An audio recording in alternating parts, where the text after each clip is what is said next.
فیض رسول اوان سے صدر Rawalpindi chamber of commerce and industry Usman Shaukat کی تاریخ جنگ بندی پر وزیراعظم محمد شہباز شریف، فیلڈ مارشل سید عاصم منیر اور وزیر خارجہ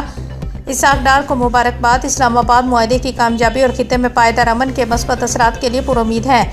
RCCI حکومت سے مطالبہ کرتی ہے کہ معیشت پر اثرات کے پیش نظر لاک ڈاؤن اور پیٹرولیم مصنوعات میں اضافہ جیسے اقدامات کا دوبارہ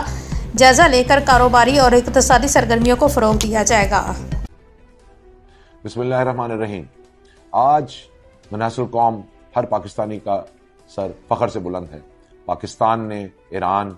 اور امریکہ کی جنگ رکوانے میں اور سیز فائر میں جو کردار ادا کیا، اس کی آج پوری دنیا تعریف کر رہی ہے۔ ہم شکر گزار ہیں پرائم منسٹر شہباز شریف صاحب کے، فیلڈ مارشل عاصم منیر صاحب کے، ہمارے deputy prime minister Ishaq Dar صاحب کے، تمام حکومتی عہدیداران اور خاص طور پہ ہمارے دوست ممالک جس میں چین، ایجپٹ، سعودی عربیہ، ترکی، آذربائیجان شامل ہیں، جنہوں نے اس میں کردار ادا کیا کہ آج ایک بہت بڑا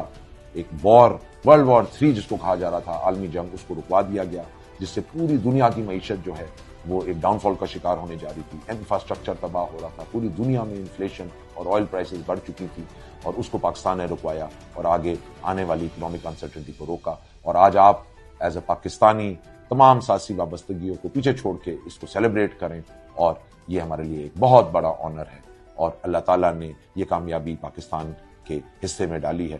اور اسلام آباد اکارڈ جن کو پاکستان ہوسٹ کرنے جا رہا ہے، ہم امید کرتے ہیں کہ یہ اللہ تعالیٰ کے فضل و کرم سے اختتام پذیر ہوں سکسیسفلی، اور پاکستان ان اکارڈز کے ذریعے پوری دنیا کو اور ہسٹری کو بتا سکے، اور تاریخ کی کتابوں میں یہ لکھا جائے گا کہ اسلام آباد اکارڈ نے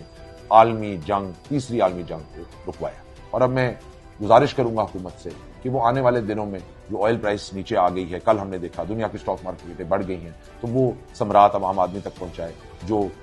پہلے ریسٹرکشنز دی گئی تھیں، لاک ڈاؤنز کیے گئے تھے، ان کو ہٹایا جائے، خاص طر ڈیزل کی پرائس کو نیچے لایا جائے، کیونکہ اس کی وجہ سے ٹرانسپورٹ کاسٹ، لاجسٹکس کاسٹ، ہر چیز بڑھ جاتی ہے، انفلیشن ہو جاتی ہے، تو اس کو نیچے لایا جائے تاکہ عام عوام تک ثمرات پہنچ سکیں۔ اور ایک بار پھر ایز اے پاکستانی آپ تمام لوگوں کو میں مبارکباد پیش کرتا ہوں، اور پاکستان زندہ باد۔